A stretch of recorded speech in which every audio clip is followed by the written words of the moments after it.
নমস্কার বন্ধুরা, খুব একটা শুভ দিনে আমাদের বাড়িতে আমার শালি এবং আমার শালির হাজব্যান্ড এসছে। তো যাওয়ার আছে একটা জায়গায়, তাই সবাই মিলে চলে যাচ্ছি ওই জায়গাটায়। এবার কোথায় যাচ্ছি, কিসের জন্য যাচ্ছি সেটা জানতে হলে আপনাদেরকে পুরো ভিডিওটা দেখতে হবে বন্ধুরা। সকাল সকাল স্নান করে রেডি হয়ে আমরা বেরিয়ে পড়লাম যাত্রায়। এবার কোথায় যাচ্ছি সেটা আপনারা দেখুন। তো রাস্তাটা অনেক দূর ছিল, একটু সময় লেগেছে যেতে। তো আমরা ওখানে পৌঁছে দোকান থেকে এই যে জিনিসপত্র কিনে নিচ্ছি পুজো দেওয়ার জন্য, যা যা সামগ্রী লাগে ওখানে সামনে দোকান ছিল, তো ওখান থেকে কিনে নিচ্ছি বন্ধুরা। তো আমার ভাগনার গাড়ির পুজো দেওয়ার আছে, নতুন গাড়ি, আর আমার শালি এসেছিলো, ওর অনেক দিনে পুজো দেওয়ার একটা ইচ্ছে ছিল, আর আমাদেরও ইচ্ছে ছিল। সব মিলিয়ে ব্যাপারটা হলো। তো যাই হোক, সবাই যে যার মতো করে কিনে নিচ্ছি যার যেটা লাগবে ঠাকুরের জন্য।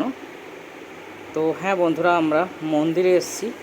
এবার কোন মন্দিরে সেটা আপনাদের বলবো বন্ধুরা। অনেক দিন ধরে আমাদের ইচ্ছা ছিল গুপ্তমণি মায়ের কাছে যাওয়ার। তো মায়ের মন্দির তখন তৈরি হচ্ছিলো, ওই জন্য যাওয়া হয়নি। এবার নতুন রূপে নতুনভাবে সেজেছে মায়ের মন্দির, তাই মায়ের মন্দির দর্শন করতে আমরা সবাই চলে গেলাম। তো অনেক দিনের ইচ্ছা ছিল, তো আমরা প্রায় মাঝে সাঝে যাই, ভালো লাগে খুব ঠাকুরের কাছে গেলে, মনটা খুব টানে, খুব ভালো লাগে। আর মায়ের ডাক ছাড়া তো কোনো জায়গায় যাওয়া সম্ভব নয়। তো মায়ের ডাক পড়েছে বলেই আমরা যাওয়াটা সম্ভব হয়েছে। মা যখন তার সন্তানদেরকে কাছে টানে, তখন সন্তানরা ঠিক যতই বাধা বিঘ্ন থাকুক ঠিক পৌঁছে যায় মায়ের কাছে, মায়ের দর্শন করতে, মায়ের কৃপা পেতে।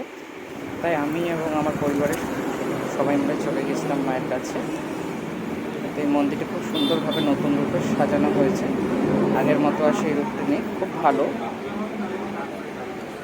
দেখতেই পাচ্ছেন।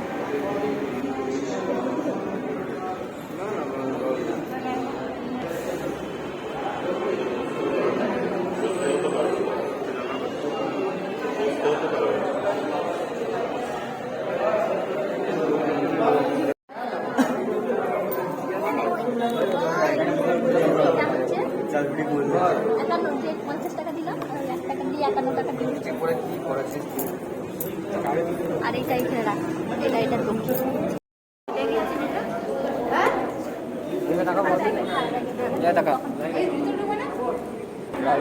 ভিতরে যেতে হবে।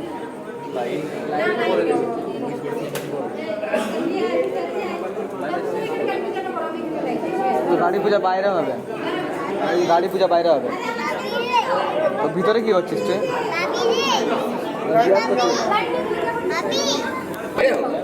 এখানে হবে না, সববারে তো এখানে হয়ে সাল বদলেছে না। আগে ওইখানে পুজো হয়, তারপরে এখানে হবে। জিজ্ঞাসা কর।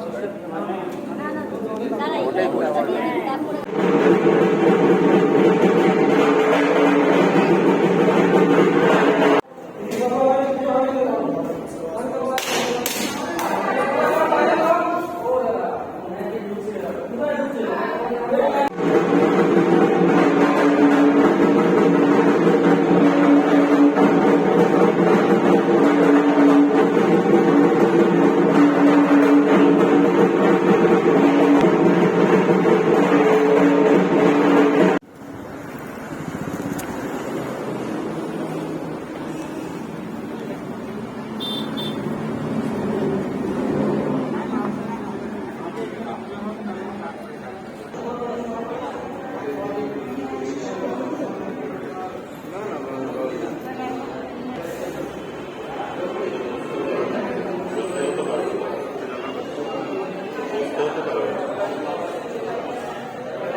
এখানে